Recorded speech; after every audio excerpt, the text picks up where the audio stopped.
motherfucker. How the hell are you? Dude, I'd be doing a lot better if we could finally get disclosure. Yeah, I mean, it's weighing heavy on my mind these days. Like, are the fucking aliens here or not, dude? With everything that's going on, like, I feel like I've always been pretty tuned in to the whole UFO, UAP, alien zeitgeist. I've been tapped into it for a long time. In these past, like, 2 months or so, feels like we've had more than ever. Yeah, we're just fucking edging at this point. Oh, we're edging hard. Edging so hard. I'm edging. Yeah. No, yeah, I agree. Like, it's been... Maybe it's just because it's been so forefront, like, on social media platforms and, like, you know, in the government hearings and shit like that, congressional hearings, and... But it seems like there's a lot more shit that's being talked about in a regular spaces, like... Yeah, it's being covered in a serious light, more so now than ever. Yeah. And I think the social media thing helped really propel Stephen Greer's, in 72 hours, which he didn't do a fucking thing. He just started a podcast. Yeah, he started a podcast, but simultaneously you had Jake Barber, is that his name? I wrote it down. Yeah, Jake Barber come out and tell his story. Did you listen to that? No. So he was this kind of SF operator. I can't remember his exact title, but he was military intelligence essentially, and he like had to go get his helicopter training and everything so he could maintain his cover as like an intelligence operator. And then he was flying the helicopter that picked up the egg-shaped UFO or UAP. And he talked about his experience of how he felt and what he experienced when he picked it up and transported it. And he basically said whatever was inside the craft, he connected to it on a very emotional level. And he said he felt an exuberance of love, especially like a maternal love. Like he felt like it was being connected to his mother in a way. And then he had some physical effects that he ended up having later on, almost radiological effects. But yeah, he told this great story, and when that came out, because it was so tied to the Stephen Greer 72-hour thing, at first I paid it no attention. And then just like last night, I was like, you know what, I'm going to listen to this for a little bit and see if I'm into it. I ended up listening to the whole thing. It was like 3 hours. But going forward from that, he's essentially left the military and gone private, and he's working in this project Star Watcher, where he's essentially kind of creating a company to where it'll be a private third company that would do crash retrievals for the government. But they also get to study and research and everything that has to do with these crafts. And there's so many people involved in it. And I was so like enthralled with this story. And then the guy asks him about Stephen Greer, and he's like, yeah, Stephen Greer's legit, and he has all this knowledge and all, you know, he helped me get here and blah, blah, blah. And I went, fuck. Just as I was losing all faith in Stephen Greer, this guy comes out with this super cool story and then cites Stephen Greer as a reference point. Pulls you right back in. God damn it. He's like an ex-girlfriend that's toxic. Yeah. But you keep going back to because she gives great head. Yeah. Haven't had any of those, but yeah.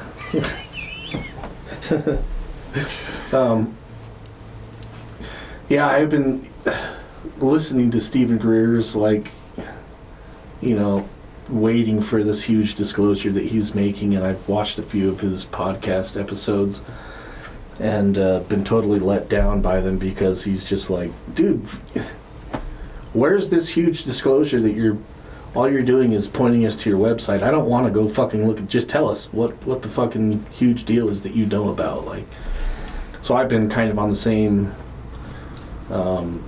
wavelength as you, like kind of losing faith in Stephen Greer, or losing my patience, I guess, with Stephen Greer's fucking timelines. But yeah, I haven't even seen that guy's story or anything, but that would be really cool. Whether the government's going to allow that or not, who knows? Well, that was a big part of the discussion, and I can't recall enough of the information offhand to be able to speak on a lot of it, but there is some. They're working on a way to be able to just retrieve these craft and study them and then share that information, essentially. All they have to do is have the people just call them first. Don't call the fucking cops. Yeah. Just call these guys and they'll come fucking pick it up. Yeah. Like, have you watched the egg video? No. Well, I've seen clips of it. So if you've seen a clip of it, you've seen the whole thing. There's not a whole lot to it. First time I saw it, I was like, I don't know. But then I watched it a couple more times, and you could see physics behind it, like the way it moves, and then when it's set down, the way it keeps trying to move away from the cable, and whatever it is an object of significant weight. So I'll give them that. I've seen a lot of people try to debunk it, but then I've seen experts come on and be like, I was a heavy lift, helicopter pilot or whatever, and this is what's right about it. So I think it's pretty legitimate. But that was the one that he was in on, one of them. But he talks about a lot of other cool shit too, like trying to retrieve these hard drives. And there was, I think, 5 or 6 of them, and they only retrieved 2 of them that had all this data on UAPs, and it's a good listen. You should check it out. Did you hear what Trump said about disclosure fairly recently? No. Where his son Don Jr. was doing an interview with him, and he's asking him, like, what about the aliens? Like, when you get into office, are you just going to disclose aliens and whatever? And he's like, I'm thinking about it. What I will tell you is that Roswell is a very interesting place, and a lot of people there really still want to know the truth, and they kind of deserve to know. And it's like, why did he specifically state Roswell? Yeah. And then recently Lou Elizondo was on, I can't remember the name of the podcast, but they were asking him about it, and he's like, yes, what happened at Roswell is exactly what you've heard. An alien spacecraft crash landed there, and the whole story's true.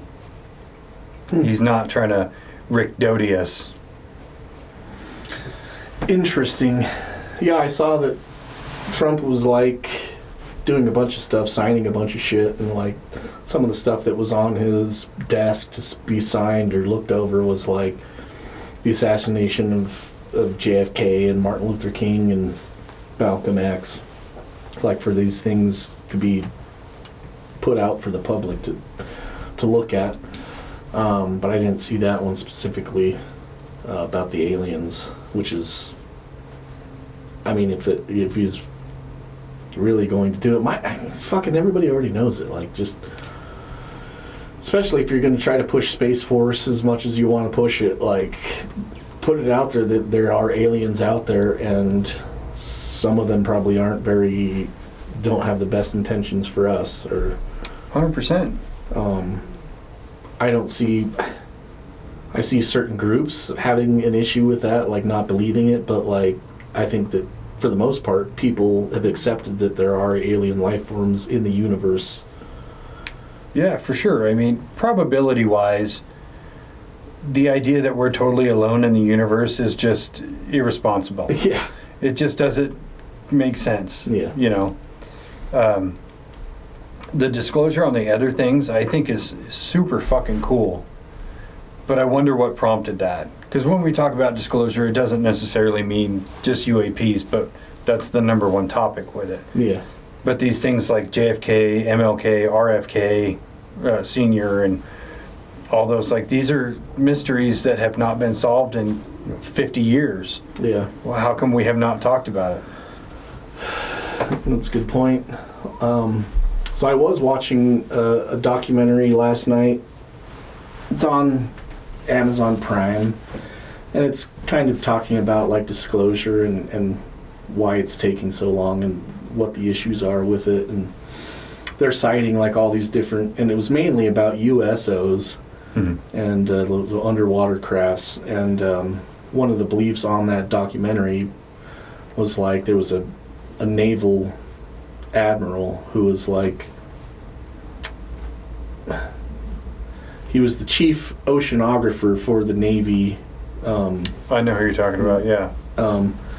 But he was like talking about how they've seen all these things, they know that they're real, and he can't really talk about them because it's classified. And the reason why they don't want to discuss it is because these things have been here and are a different species that have lived here on this planet for longer than we have, but they just live in the oceans. And so to be like thrust into this world of like us being the dominant species on this planet, to all of a sudden being like, okay, we're not the dominant species, and there's a species that is much more advanced than we are, and they've been here for a lot longer.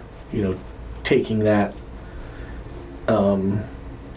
information in is going to be a problem for a lot of people. I think it will be, but maybe it's just me being selfish, where I go, that's their fucking problem. Yeah, when you think about it, there's three big questions that we as humans want answers to. One, is there a God? Two, what happens after you die? Three, are we alone in the universe? Everything else is a different subsect of that. Yeah. And so I think if you could answer just one of those questions by telling us, are we alone in the universe, and not making it a yes or no question. Because I could say, you know, are we alone in the universe? And somebody could be like, no, and then leave it at that. I'd be super disappointed. Yeah. But actually explaining some of it, I get not wanting to share everything. I don't think we're prepared for that. But I think we're prepared enough to say, like if they were to say, yes, there are non-human intelligences on this planet. Yes, they are in the ocean, or they visit, or there's multiple species. Like, you could start a slow disclosure, because I just don't think us as a society are ready for full disclosure. Yeah, for aliens on the White House lawn. I don't think we could do it. Yeah. I agree. I think that going slowly should be kind of part of the plan. But like, you have to start at some point, like doing it for reals. You have to start disclosing information in a real setting with real people who are in the positions that have the authority to talk about it, like, so that everybody knows that it's real.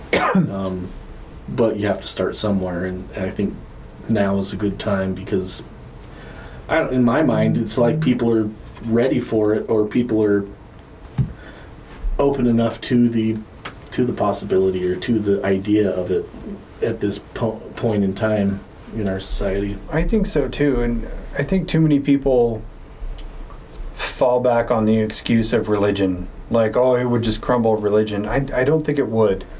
I think if you disclosed that aliens were real and suddenly people steered away from religion, it's because they were already leaning in that direction.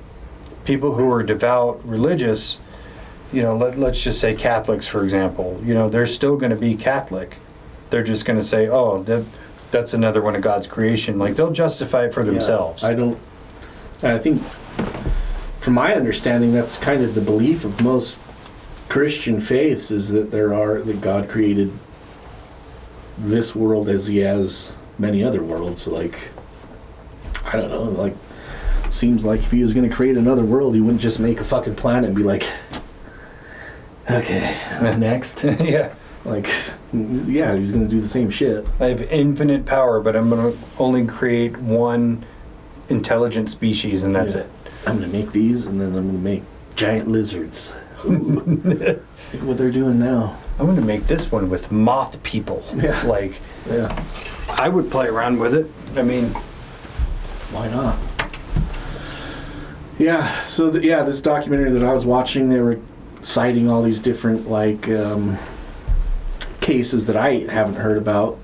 You know, a lot of stuff in like Canada and Russia and Italy, like post World War II type shit. And there was one case specifically up in Canada that was like, there was this fishing village that, you know, they saw a craft come down and it was an orb, looked like an orb, and it like went down into the water, so they called the Navy there, and so they came over there to see what was going on. They said that a ship had crash landed into the water, and it wasn't very deep. It was like maybe 100-foot deep water where they were at, and so they sent some Navy divers to go down there and check out what was going on.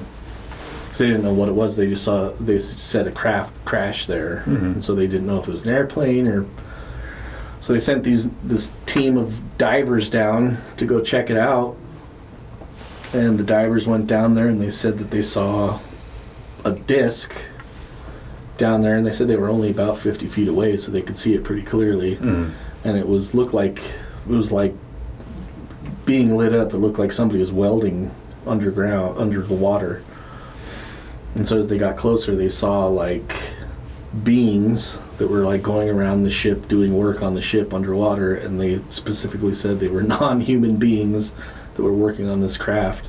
And it was like a Navy document that they put it in this document and said that they had saw what they had seen.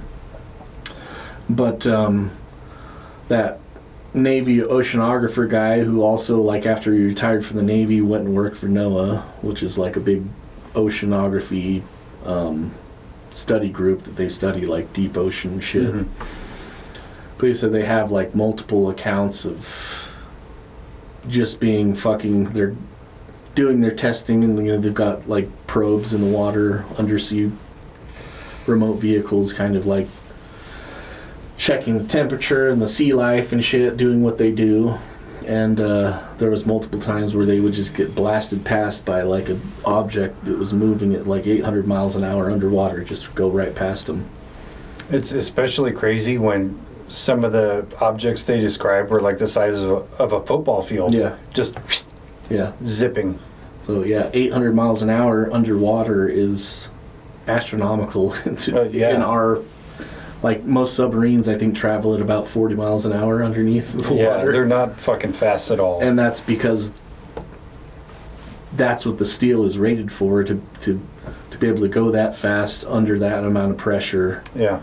To withstand the water. It's like 8-inch thick steel that like will crumble if you go and try to go any faster.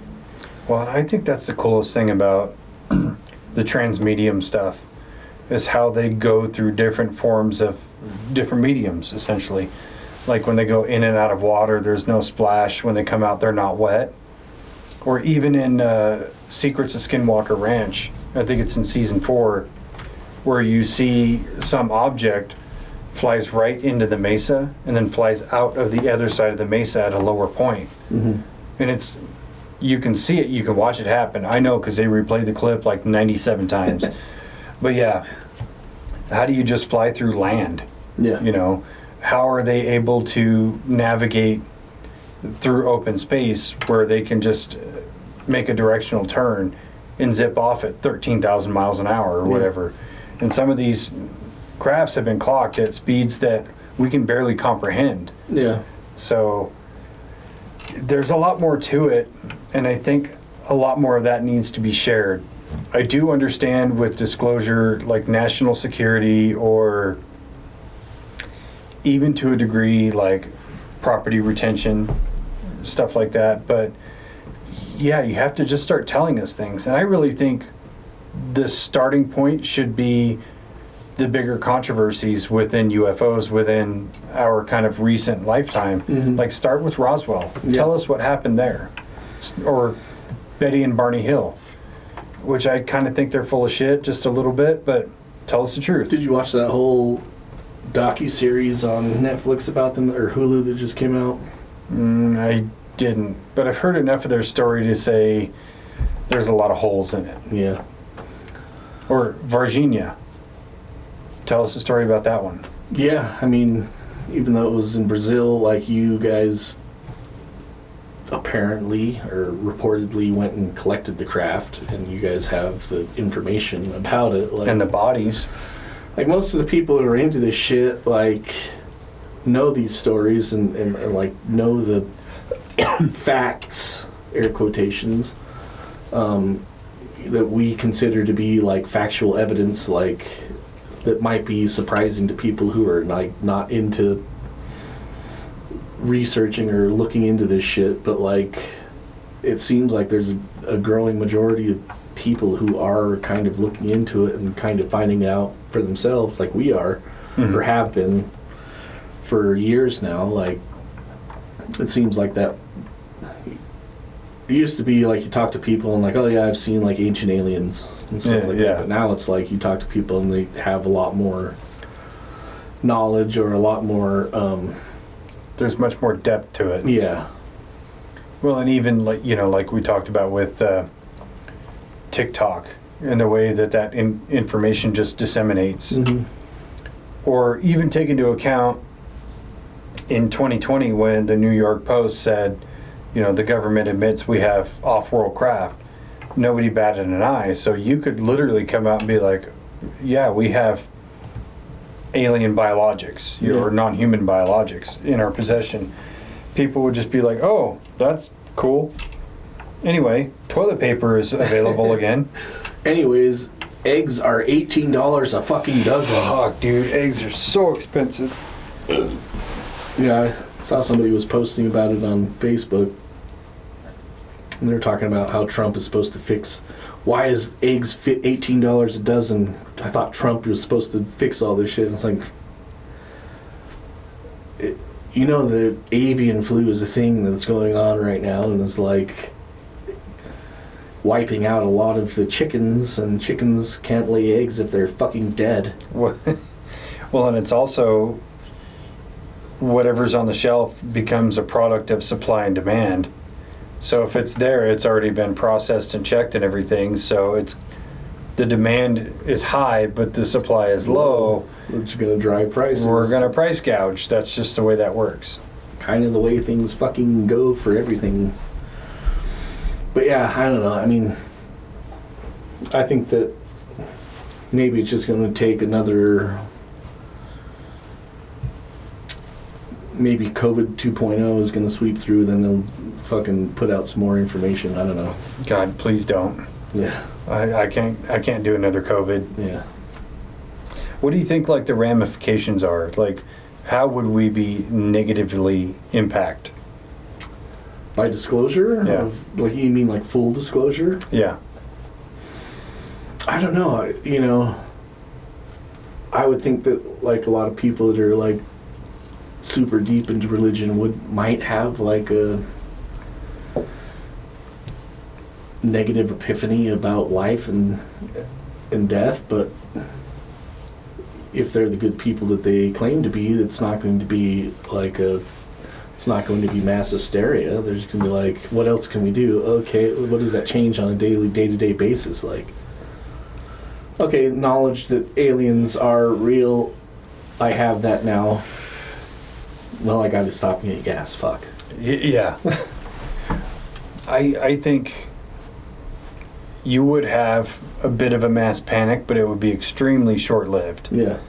It would be like the day 9/11 happened, and I remember I got out of school, every gas station has a line fucking a mile long of people trying to get gas. Prices gouged up like $3. You're going to see some stuff like that, and then it's just going to stop. Yeah. And I think especially if the government braced for impact beforehand, was like, okay, let's stock up on inelastic goods that we can give out to people or help to restock stores, things like that. Because we all saw what it was like with COVID and toilet paper, right? Or which is the dumbest thing. Which is so dumb. Or hand sanitizer, or I'm gonna die if I don't wipe my ass. Just take a shower. I mean, soap is still the same price. Yeah. Soap did not change. But yeah, just stocking up on items that they can maybe predict would go crazy. Guns and ammo, things like that. But yeah, just brace for impact and then put it out in a meaningful way of like, let's say the president was going to disclose, but he was going to have an alien there to do it, like in the Oval Office. Preface the whole thing by saying, look, don't panic. We're going to give you some information. There's nothing to be scared of. And then sit down and have a conversation with that alien or whatever it is you're going to do. Take a second to get your pearls in your hand so you don't have to brace and clutch your pearls. Get your Steven Seagal blankie. Get your Steven Seagal safety blanket. Yeah, we should sell that. We should start Oh my God. Open up a store, a Steven Seagal safety blanket. And it's just like a small blanket, but it has his stupid face on it. Yeah, I don't think that... Because what would that change on a day-to-day basis? Like, unless they're like, okay, aliens are real and they're coming here in mass tomorrow. Then that might create a huge fucking panic. Like, but it's like, aliens are real, we know they exist, and this is what we have, the information that we have so far. This is what we can give out safely. Unless they're like, yeah, they've been harvesting people for adrenochrome, and yes, you're probably going to get picked up within the next 6 months. Yeah, and they're going to put stuff in your butt. You just start fucking plugging to tomorrow, just to, get some enjoyment out of what's going to happen to you. See, if you cram your butt full of tinfoil, they'll leave you alone. Tinfoil will just fly off the shelf. Yeah. Maybe that's how we need to revive companies with dying products. Cram it in your butt and the aliens won't get you. Yeah. What can we eat? Low cost that we can buy a lot of. Oh, no, I got a better idea. Trump's got to go on TV tomorrow and be like, if you listen to Dave-inci's Code on Spotify, you'll be safe. No probes. No probes. Nothing will go in your butt. I promise. I promise. You're going to love it. And I got to tell you, these aliens, they're great people. All voted for me, by the way. Beautiful people, these aliens. No, I think we just created a marketing campaign. Yeah. If you don't want to get probed, listen to this show. I think that's how you have to, maybe that's how you have to like sell disclosure to the government is by like creating something that they can sell with it, like vaccines. We have to create a vaccine to not get probed. It's saline no matter what. Yeah. It's just salt water. But yeah, I mean, it wouldn't affect me if they came out and said that aliens are real. I think it would be great. Yeah. I think for humanity... We just do a fucking told you so episode.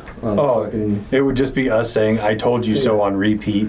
Yeah, remember when we told you that fucking aliens are real? Told you. Yeah, do you remember that one time we were talking about Dulce, New Mexico? Yeah, fucking told you. Remember that one time we were talking about Area 52? Yeah, I told you so. Oh, dude, we'd go on and on. It'd be great. Like, that would be the whole episode. Yeah. Yeah, I think... I do think disclosure has actually been happening pretty slowly. Yeah. It's just taken a very long time. Yeah, I think now's the time that we can just up the ante, dude. Let's go for it. Yeah, I want to see an alien so bad. I want to see an alien so bad. I don't know about in person, like putting shit in my butt, but like pretty bad. Wait, have you never had an alien put stuff in your butt? Not an alien. I don't know. I've been to the border of Mexico. And Where did it touch you? Grab your safety blanket. We can have Steven Seagal from Swamp Cops, star of Swamp Cops. Can you imagine aliens do land on the White House lawn? Steven Seagal's like, I wish I was there so I could kick their fucking ass. We talked about it, fucking Steven Seagal versus Predator. Only the Russian version. Russian. I can't do a Russian accent, so Me neither. I'm shorthanded on that one. I'll work on it. Fucking Yeg was here to fucking be Vladimir Putin. I'm fucking offended by that, okay? Fucking Ukrainian assholes. I could just imagine the look on his face if you were like, "Hey, do a Putin impersonation." Oh my god. Yeah. But yeah, fuck, what was that? It was like USOs and Disclosure. It's pretty new on Amazon Prime. I'll take a look. Because it's like every time something comes out on any one of the streaming services that has anything to do with that, I'm just like, yeah, let me have it. Yeah. And I was really like pleasantly surprised that they didn't go over a bunch of the old shit that everybody talks about. Like, there was quite a few things that I hadn't seen before. Yeah, and they talked to one guy that was like, he's gotten these videos from Homeland Security that they were recording this, looks like a rubber ducky. I don't know if you've seen the rubber ducky videos. I've heard about it. I haven't watched it. But it's like 40 minutes long videos that he's got of the Homeland Security guys recording these objects flying near and across the border, kind of like all around the place, but they're filming them for 40 minutes straight in the air. Don't know what they are. But yeah, they talked to him, and a lot of interesting shit in there. I'll have to look it up and send you the link.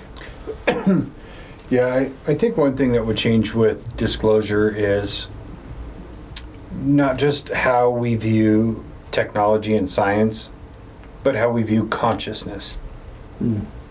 And Jake Barber talks a lot about that in his special, having been connected to it in some conscious level, but also talking about it in conjunction with Stephen Greer's meditation methods and things like that, where allegedly some people have the ability that they can in some way link their stream of consciousness to a UAP to summon it.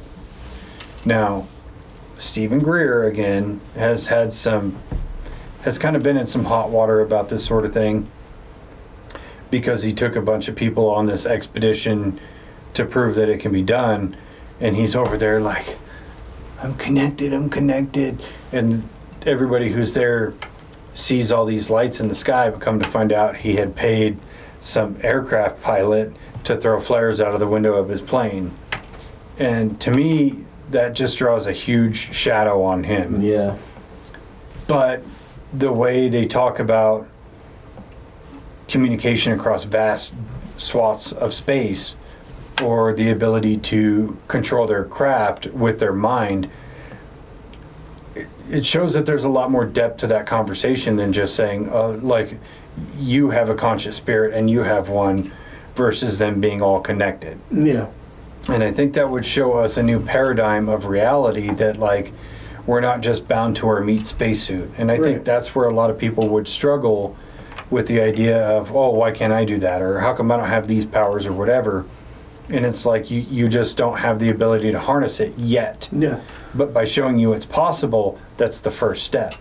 Well, also ties into the telepathy tapes that we discussed on, the telepathy tapes episode that we did. We are able to do that. We just don't know how to connect to it. And these non-speakers have been doing it for a long time now, and they could be the key to showing us how to do it. But it's definitely an eye-opening thing to say that it is a possibility, and there's a lot more to this world and consciousness that we are even able to perceive, because we're so limited by our physical reality that we're used to. Yeah. But just opening up the thoughts of the possibility of that being a real thing, I think that, these things coming out, like the telepathy tapes, are kind of a step in the right direction. Like 100%. the telepathy tapes, and then like a lot of focus on studies on psychedelics.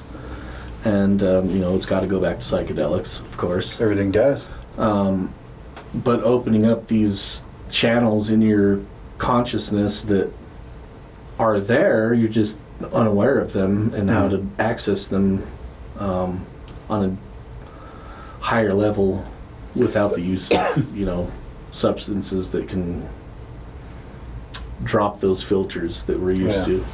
So. Well, I know one time I was tripping balls. Mushrooms, obviously. Psilocybin is just it's the easiest source to get in the area we live in. And I was gone. And I remember kind of being in my mind, when you have like a big burp and it's just trapped in there. Anyway, but I'm kind of in my mind and like exploring, and I remember saying like, what would be really cool is to see aliens. And then it was almost like I closed my eyes, and when I opened them, I was underwater, and I could see this big dome, and all of these kind of branches. They look like, the aquarium that has the big weird Look thing. like Stranger Things. Yeah, it looked just like that. It was kind of like tentacles, but on the end of each barb had a little pod, and in each pod was a human. And keep in mind, I'm looking at all this from outside of the dome, so I'm looking through water and through the dome, and I'm like, what the fuck is this? Like, and I'm trying to swim around and look, and then this tall gray pops up on the inside of the dome right in front of my face. He's like, you're not supposed to be here. And I was like, you bet, see you later.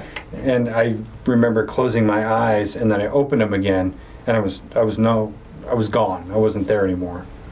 Interesting. So it kind of makes you wonder, and I know it's like ramblings about, a psychedelic experience, but it makes you question, like, what if what I saw was real? Yeah. What if I was actually able to transcend the physical? Break that stream of consciousness and enter something else. Yeah. It's not anything different than talking about like Ingo Swann, who can, astral project essentially, or remote view as they call it. It's kind of the same thing. Well, there's a lot of people in the disclosure conversation that talk about like, disclosure is not what isn't going to be what you think. Aliens, it's not going to be what you think. And so like most people think aliens are like from outer space, non-human ET type shit. Could that be them saying it's going to be more, instead of outside but inside, like just a different realm or a different dimension or a different stream of consciousness that we're just not in tune with? That's what it sounds like to me. Like they're saying that, the whole alien mystery is just a different wavelength of consciousness. Yeah, and that's why I kind of think when I say disclosure and I throw in the caveats of like the JFK, RFK, MLK files, that's a lot of Ks. 3 Ks? KKK? Strange. Is it? Maybe. It sounds strange. But that's why I think these hard, fast disclosures that happened on day one of Trump being inaugurated may be kind of like a soft launch in a way of, well, we have these 50 and 60-year-old mysteries that need to be solved that people have been wondering about for a very long time. What if we just drop those? Let's see how they react to that. Yeah. And then maybe we'll go for something a little bit harder. It's like, so here, kid, have your first beer. Like I saw a clip of that saying that was part of the shit that was on his desk, and he was talking about it a little bit. And that's all that I've seen about it. Like, if he actually signed it and like has put it out there, nobody's talking about it. Nobody's I've seen a little bit about it. I haven't delved real deep into it because I kind of go, I'm lazy, and somebody else is going to file a FOIA and get the information, and then they're going to process a video, and I can consume that video. Yeah. And it's a multifaceted thing because 1, I don't have to do it. 2, I don't have to pay for it. 3, I get to give somebody else a view on their YouTube when I watch what they say. Yeah.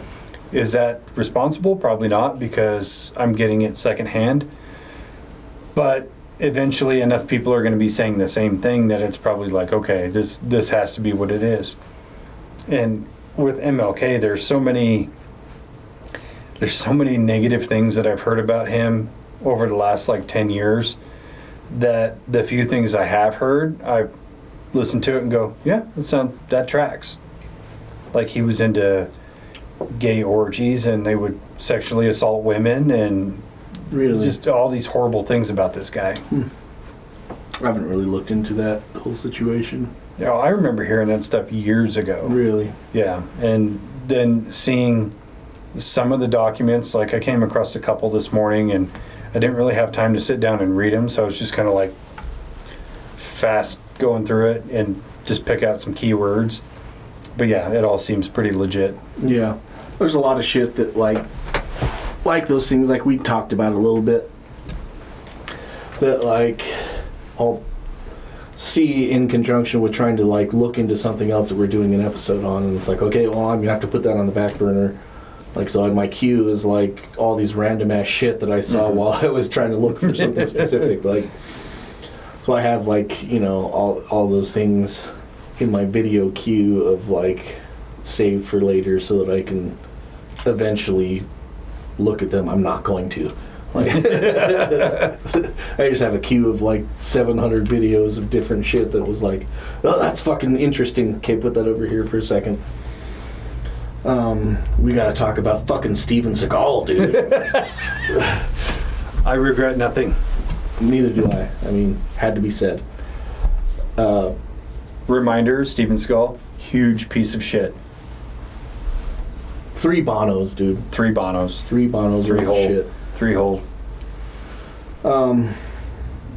But yeah, I think there are so many people that have just a huge hard-on for disclosure right now. That Well, I think about it in this aspect. So, you've seen Man of Steel, right? yeah, So there's a moment where Kal-El is learning to fly. And so he had just talked to his Russell Crowe dad, and his Russell Crowe dad's kind of giving him a speech like, you'll give humanity an ideal to strive towards. And you'll stumble and you'll fall, but one day, you know, they'll meet you in the sun. It's such a beautiful line, but I think about that in terms of the humanity we have now, where as if we saw, let's say, an alien that has ascended all of our baser human issues like greed or sexual assaults or whatever, all the negative things that we can't seem to break the bounds of. What if we could see this creature who has gone through that in their species and has ascended, and they've become this like incredible like stepping stone for us to look towards? Like, wouldn't that be the greatest thing for humanity ever, to say you no longer have to be tied to working a job or using money or anything like that? Like, you could have a society that's driven towards creation, towards art and meaningful pursuits, and not just going to work a 9-to-5 or not just feeding into corporate greed or whatever. Yeah. Like, wouldn't that be the greatest thing for humanity ever? I think so. But it comes down to the question of like, is greed an inherent trait that people have? Like, you know, in an ideal situation, you would just do things because that's what the good thing to do is, but people don't normally do that. They do stuff that's going to make money because they need money to survive. Now, if we could switch the paradigm where it's like, do these things because they're beautiful and they're for the betterment of our species, how many people are going to do those things even though they're harder than going to a 9-to-5 job. And Well, I think that would be the ticket for that particular alien to explain it. Yes, you should be going for these meaningful pursuits, of art and creation and what have you.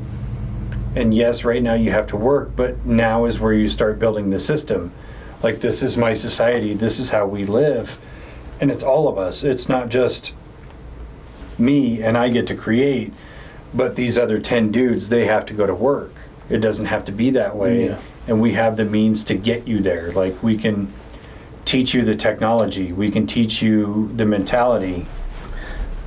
Again, it ties back into the telepathy tapes where they're talking about, like, conveying an idea telepathically where you get the whole gist of the idea by a thought. Yeah.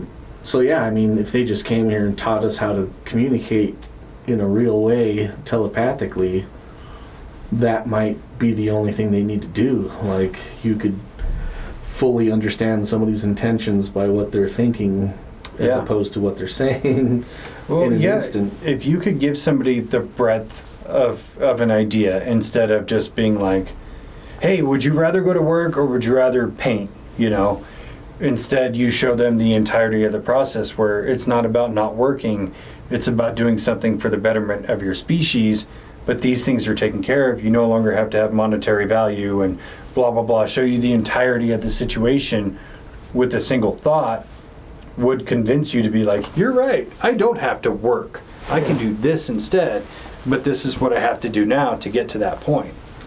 Right. So I was talking to my kids about this, like, so we were talking about the California fires, the fires in LA, and I was like, can you imagine if a fire came through and burned out all of our whole city? What do you think would happen? And they're like, I don't know. I would, one of them was like, I would go around and try to find tires so that we could burn them for heat. And I was like, well, everybody's going to be doing the same thing. So what you have to do is come together as a community and all work together for the betterment of the whole society. Like, you have to start working together.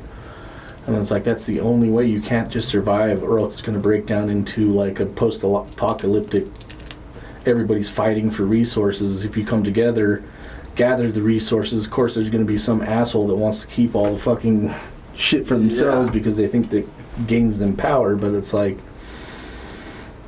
that's what humans have done throughout history. Some fucking asshole wants to hoard everything. No, it's like, you have to come together and work for the betterment of your society as a group. You have to come together and you're working. It's not like you're going to a job and working a job and coming home. You're still going to be working that whole time, but it's a different type of work. You're working together, manual labor, doing shit that needs to be done because nobody else is going to do it. That's really profound. I didn't actually think of that particular answer, and that's really sharp, because if you went to your neighbor and it was like, hey, look, we all got to stay warm, we all got to be fed, we all need water. How about you guys go gather all the firewood, we're going to go gather food, and then these guys are going to go get water. We'll meet back here and share resources. Yeah. You would last so much longer and be so much happier versus like the average person who's going to go to their neighbor and try to kill their neighbor to take their canned goods out of their pantry, which there are people that are like that, but that's their nature, and they'll either see the error of their ways and change, or they're going to get killed. Yeah. Well, that whole mentality, especially if it's on a worldwide, and I was like, of course, like, if something happened in our little town, we can go to Salt Lake and get our shit there, or just go to somebody else's house that lives there and just stay with them until our shit is back together. Like, yeah. But if it's like a worldwide thing, then everybody's going to be in the same situation, and like doing that whole thing where you're trying to survive on your own it's only going to last for a certain amount of time until you need fucking other people to help you. 100%. And then you can even inject the whole art and creation argument into it. Like, I was listening to this story the other day about Germans fighting in the trenches, and there was one German soldier. He was particularly good at singing, so maybe he was Russian. No, he was Russian. Sorry, but yeah, he was a really great singer, and he would sing to all the troops at night, and it would keep morale up. And so it got to the point where people had become so accustomed to that morale that they would give him the extra rations of tea or food to keep him healthy so he could keep singing. And then there was an attack into their bunker, and they would line up and try to protect the singer above everybody else. Like, they straight up said, fuck the colonel, this guy's who's important. And that just shows that when everything you have is like down to the bottom level where you have to scrape and scrounge for everything, that beauty, that art, that creation is going to become so much more important, because you don't have a vast array. You don't have Spotify anymore that you can just open up and listen to 10 billion songs at the touch of your fingertips. Now you only have this one guy who's a good musician. Now he's an asset, even though he's not providing anything that's mandatory for your survival. He's providing something else that's not for your survival, it's for your betterment. Yeah. So yeah, I do think 100% right. You know, in that situation, we all have to come together, and it's the same with disclosure, where when the people are going to panic, everybody else needs to just be still. Yeah. Just let the panic ride down, and then we can be, together as humanity and say, there's nothing to fear.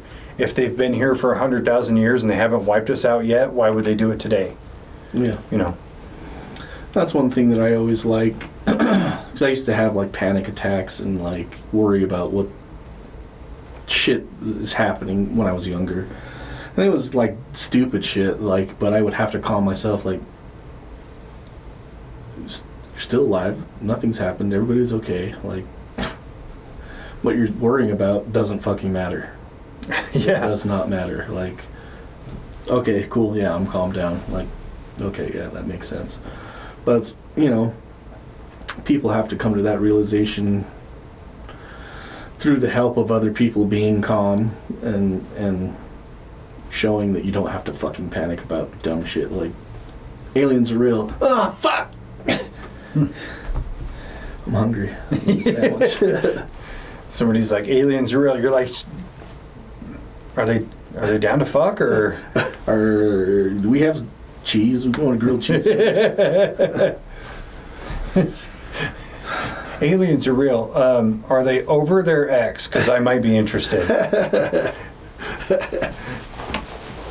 Were they like on like Tinder or Grindr, or what app were we going to? What kind of beer do they like? Like we got to figure this shit out. These are the actual important questions. Yeah. I've never gone to a party like having ill intentions and like somebody offers you a beer and you're like, okay. Yeah. Maybe they got their own space beer, dude. I'd try it. As long as they tell me I can drink it, like. They bring it down. It's one of those nasty IPAs. One of those where you're just like, that's good. This is fucking space IPA, space nosh. Space nosh. Non-hazy. Non-hazy This IPA. This is Nebula nosh. Intergalactic IPA.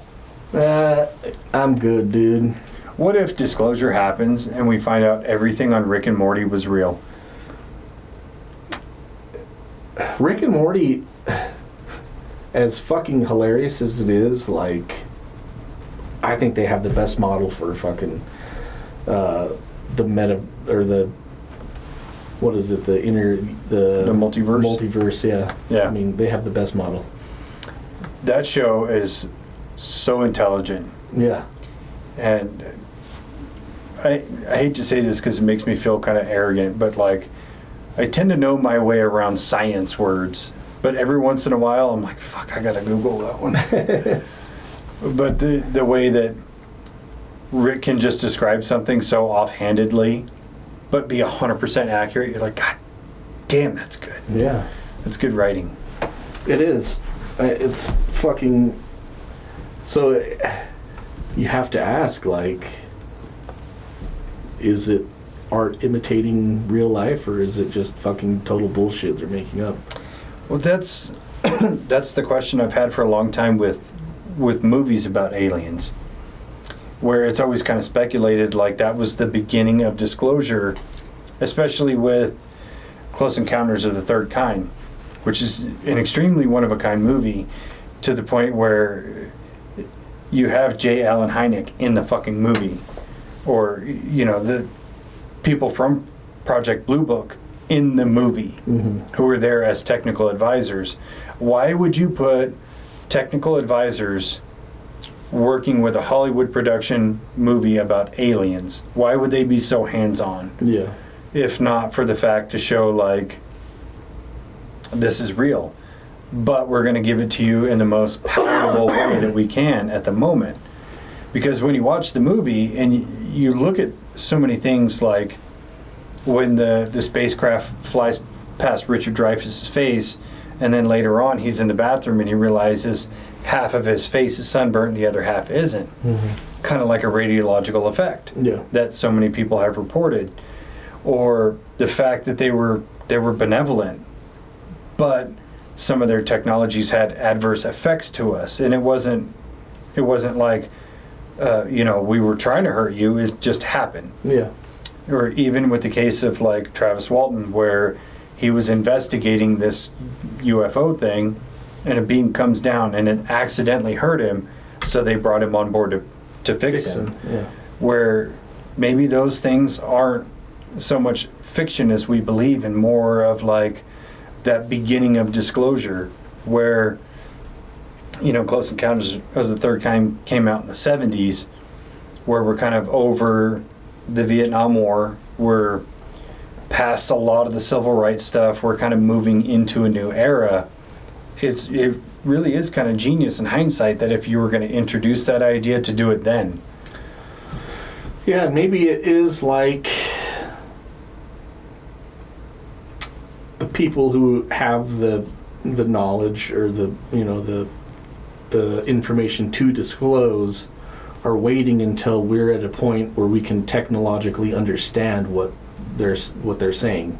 So like if you released disclosure, you came out with disclosure in like the 1900s, people would think that it's fucking black magic or some shit. So they're slowly advancing, or quickly advancing.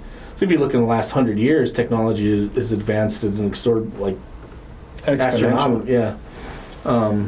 In the last 100 years, maybe that's part of it. Maybe they're getting us caught up to the point where we can understand nuclear fusion and rockets and shit like that. So it's just not like fucking magic to us. You can't just explain 2 + 2 to a toddler because they don't even speak the language. Like, we have to learn the language before we can understand what's being said. Yeah. So, I wonder how much of it is actually a causality within nature. You think about, so the crash landed in Roswell, and then some of the stuff is sent off to nearby colleges to be studied, and one of those colleges, one of the people who studied this tech comes up with the resistor, or other pieces of tech. And some of that's confirmed and some of it's not, but how much of it is they're intentionally feeding us that technology at a point where we can find parts of it palatable, where we can go, okay, Bob Lazar worked on element 115 in 1988, but element 115 wasn't actually discovered until 2004 or 8, whichever it was. But it was like how much of it is a causal loop of, we have to introduce this so that you understand it at this point, and you can refine it at this point to create the technology we have to be able to send it back here. Yeah. And it boggles my tiny little mind. But what if that's it, Because you always have to placate the idea that maybe they are us from the future, and that's why they're so invested in us. Right. And that's something that I've, talked about before, is like, is it just us coming from the future showing us the way to get there? And even like, in their future reality, speeding things along for them also, or changing them for them. Or at least protecting their own, timeline. Yeah, yeah, I can see that. Well, you think about, these UAPs, they fly over these nuclear silos, and they'll shut down a specific nuclear weapon within a silo. Even though there's 20 of them, they'll pick one and shut that one off. Yeah. And you have to question, why was it just that one? Maybe in their timeline, that one was going to be launched, but they had to stop it in order to stop, an apocalypse or whatever, or a nuclear war. So they just show up, kill that one, and then fuck right off. Yeah. Because that's part of their history that they have to do that. Yeah, like killing Sarah Connor. But they didn't. They didn't. They couldn't. They killed John Connor. It was inevitable. I am inevitable. Oh yeah, it's all mind twisting to try to think about it, but there have been reports of, people saying that some of these crafts, it seems like they were just dropped off for us to find and study so that we could make advances in technology or try to understand what the fuck is going on with these ships or UAPs or whatever they are. So it does seem like they are just dropping breadcrumbs that'll lead us to where they want us to go.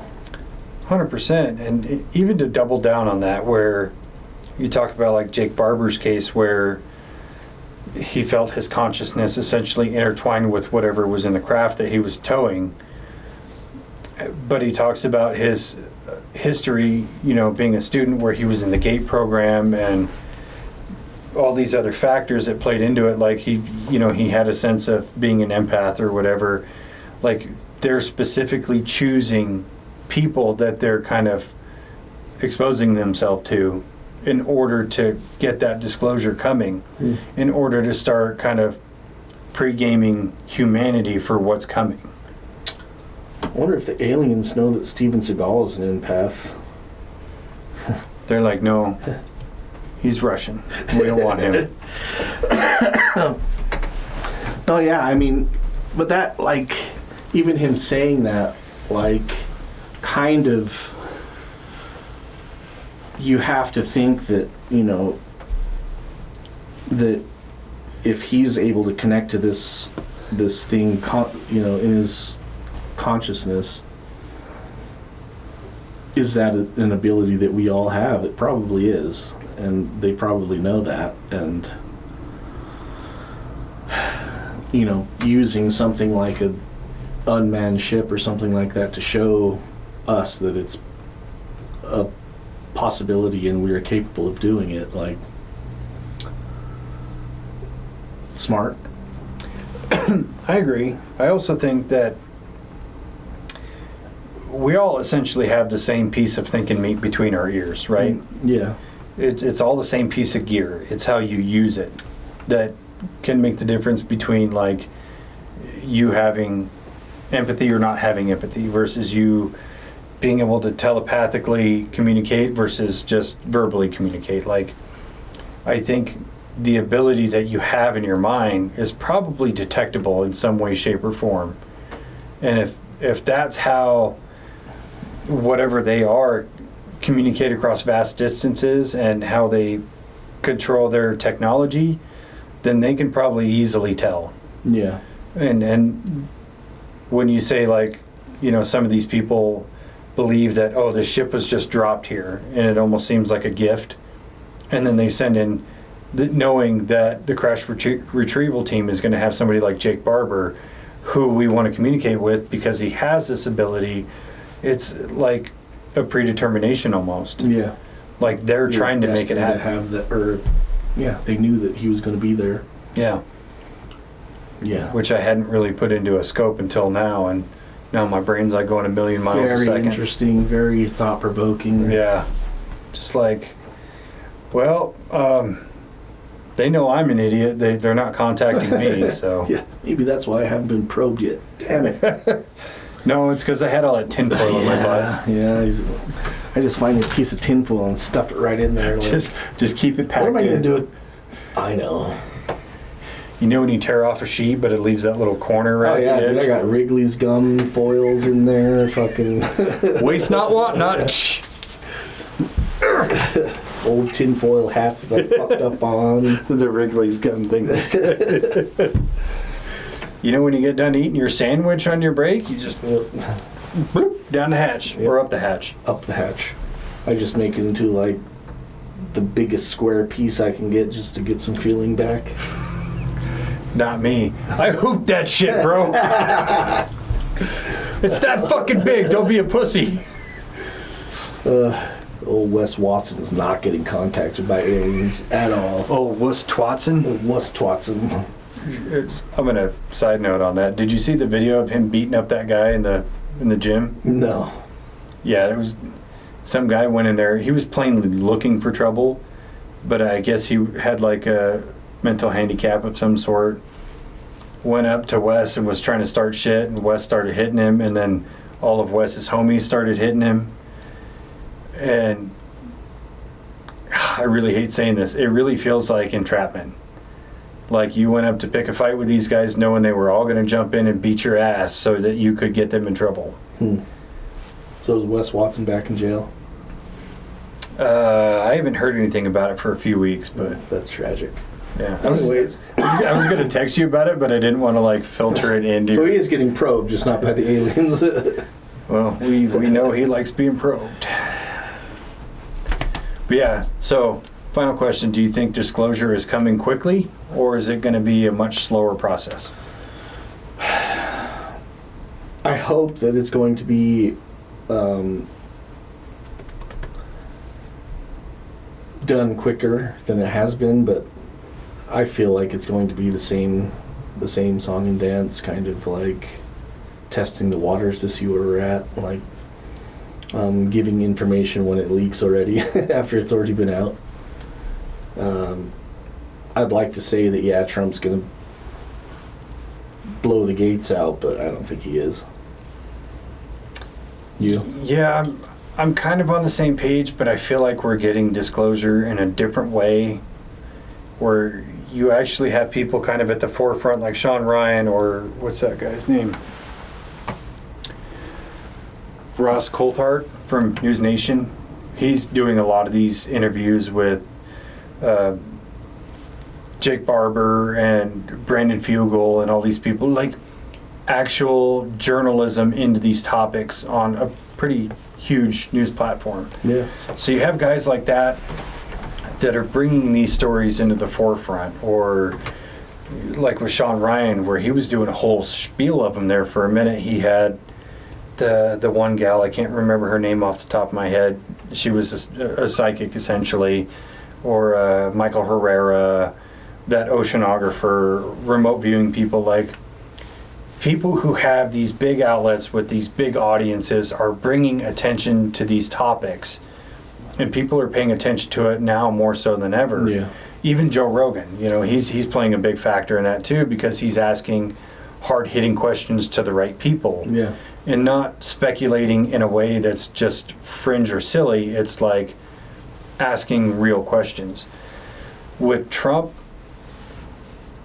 I gotta say I'm being a little bit too optimistic that he's gonna start giving us some pearls.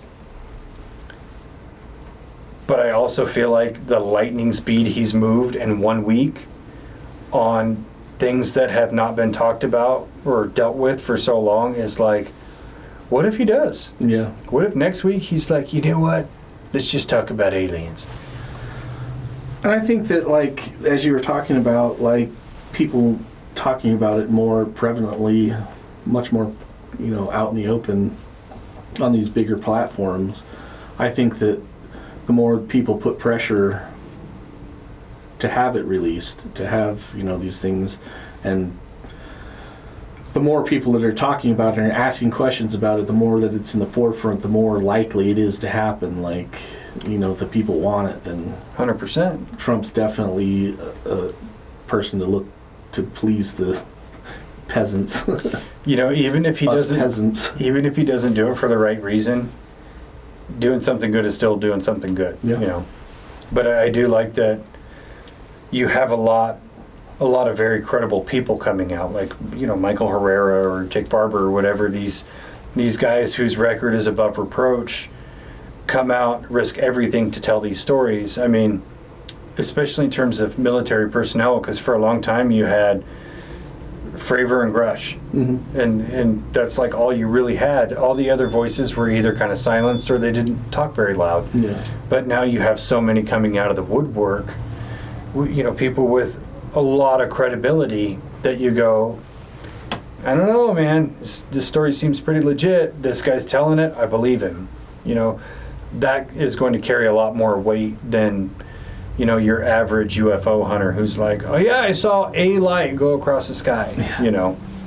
Got a picture of it. I got a picture, it's just a little blurry. Yeah.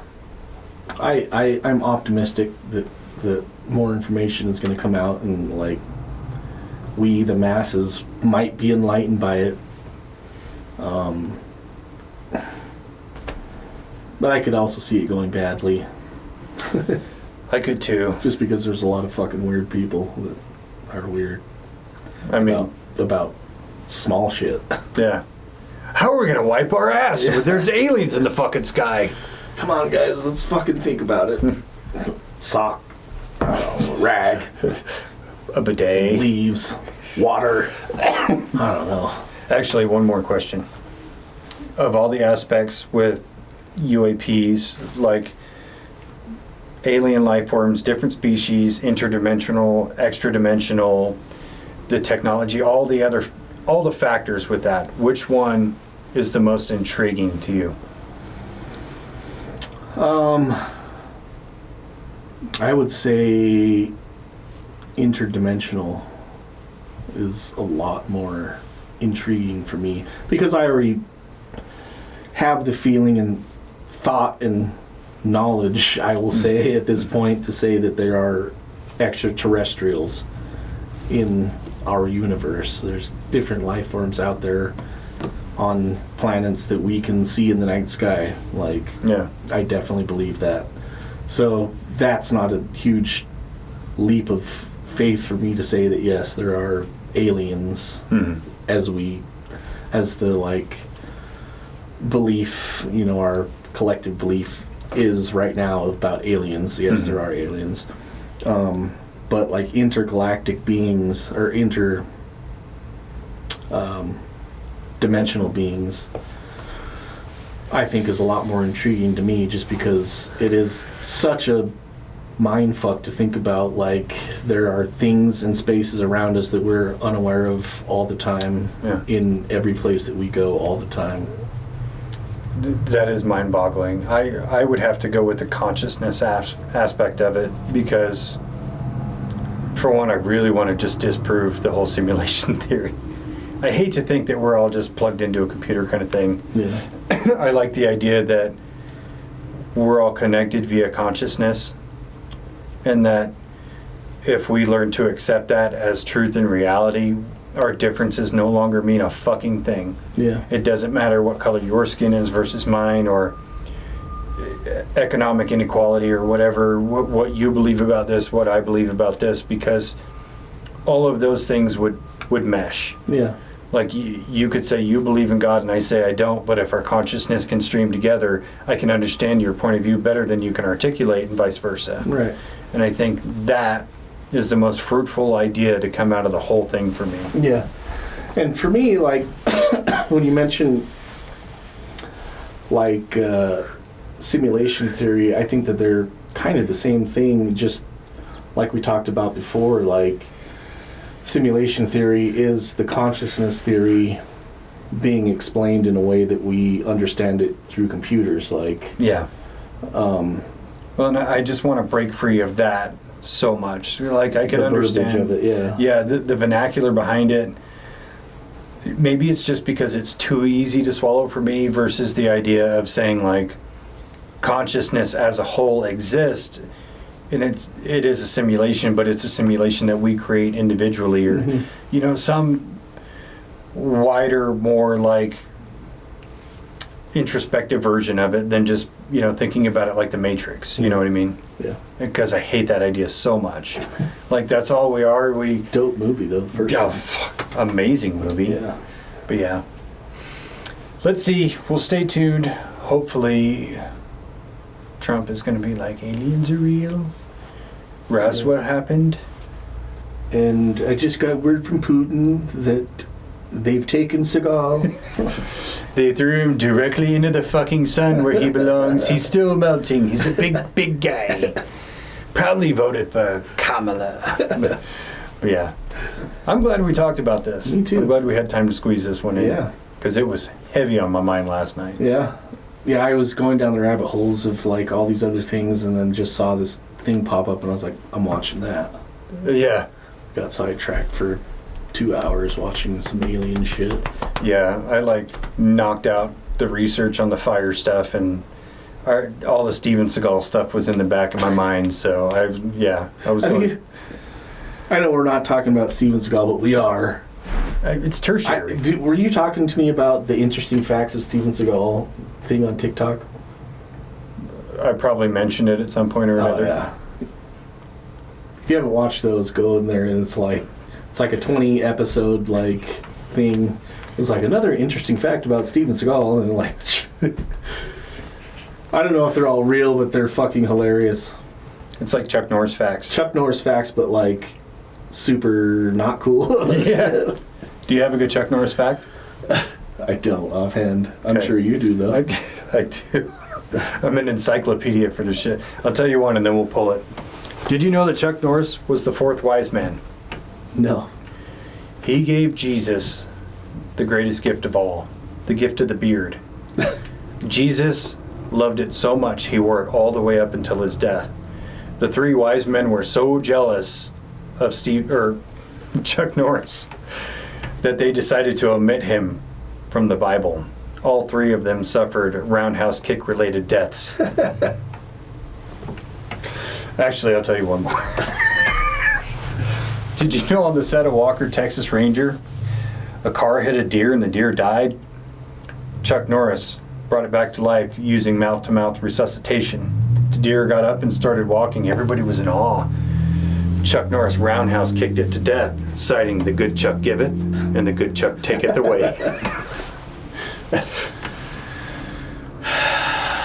Chuck Norris over Steven Seagal every day.